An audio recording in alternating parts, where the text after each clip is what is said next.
We are both 46 now, my husband and I, and we have shared over a decade of life together. 2 children, a home full of memories, and what I thought was a partnership built on mutual respect and love. I met him when we were younger, when ambition glimmered in his eyes like a flame that could light the whole world. It was intoxicating. I fell for it, for him, and for the life we could build together. He was brilliant, far-reaching, and determined in ways I had never seen. He had this fire that made everyone around him feel small in comparison, yet drawn to him. I admired him, perhaps too much, perhaps too blindly. When we first started our life together, everything felt in balance. I worked, he worked, we dreamed together. He was ambitious, yes, but he had a warmth I believed would remain constant. He had this drive that promised not only professional success, but also the security of a life we could shape as we wanted. We were partners. But as the years passed and his career skyrocketed, I began to notice subtle shifts. He climbed the corporate ladder relentlessly, faster than anyone I had ever known. Each promotion, each title change seemed to harden him. Step by step, he became director of the entire company, overseeing hundreds of employees, commanding attention, respect, and often fear. At first, I marveled at his accomplishments. I was proud, as any partner would be. But over time, I began to see the cost of that ascent, not just to him, but to those around him and eventually, to our marriage. The man I married, the one who once had charm and humor and could light up a room with his intellect, began to change. His warmth gave way to arrogance. His confidence transformed into rigidity. Words that once inspired now cut through people's dignity like knives. He did not guide, he commanded. He did not support, he demanded. He became intimidating, and the office that had once felt like a place of collaboration now felt like a battlefield. I witnessed his cruelty firsthand. I saw employees shrink in his presence, stiffen when he walked by, and carefully measure every word. Once, I saw him reduce a 23-year-old new hire to tears, and he didn't even flinch. She cried in front of everyone, and he turned away as though she were invisible.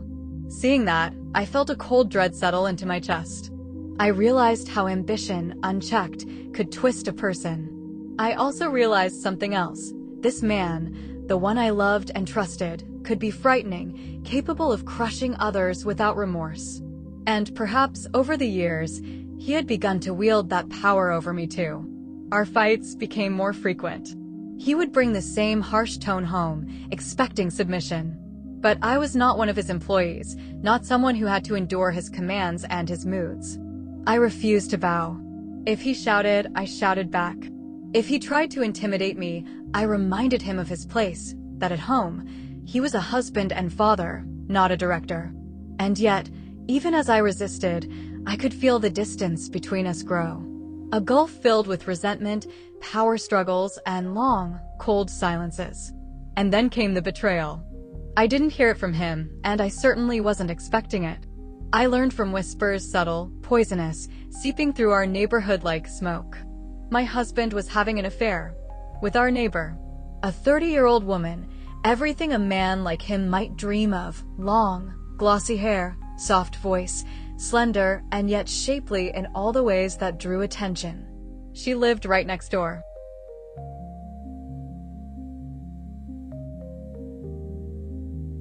For 3 months, while I thought our marriage was intact, she was part of his world, a secret intrusion under the same roof of stars that shone above our children's bedrooms. When I finally understood the truth, my knees almost gave way. But the real pain wasn't the affair itself. It was why. She had told a neighbor that he made her feel safe, that he was the father she had always wanted. Her own father, she said, was a lazy, chronically unemployed alcoholic who made her feel ashamed, small, unworthy. And my husband, tall, composed, clean-cut, with blue eyes that could command attention, became the ideal she had always longed for. In her eyes, he embodied what a man should be: controlled, strong, dominant, unyielding. He takes control, she had written. He knows what he wants. He's the kind of man who makes you feel small, but protected. And then I understood something that shook me to my core. He did not want a partner. He wanted an audience. He wanted admiration, compliance, constant reassurance. I had been his equal, questioning, challenging, refusing to bow, and that had become intolerable. The years we had spent building our life together, raising our children, the quiet moments of love and care, all seemed irrelevant in the face of a fantasy he could pursue with someone younger, more compliant, more malleable. He even told me he wanted more children, and I was too old. I realized then that my devotion, my years of loyalty, my love, were insufficient for a man whose love was conditional, transactional, and ultimately self-serving. The following weeks were a blur. I moved through rooms filled with echoes of our life together. I saw him at work, commanding respect, commanding fear, commanding everything he wanted. Every glance, every word he had ever said now took on a new meaning. I recalled every sharp tone, every dismissive look, every instance I had felt small, dismissed, or ignored. The pattern was undeniable. Ambition had always been his greatest strength and his deadliest weapon, and I had lived alongside it, blind in love. Then came the divorce, announced with a detachment that left me reeling, as if our marriage were a business contract that had simply expired. He was marrying her.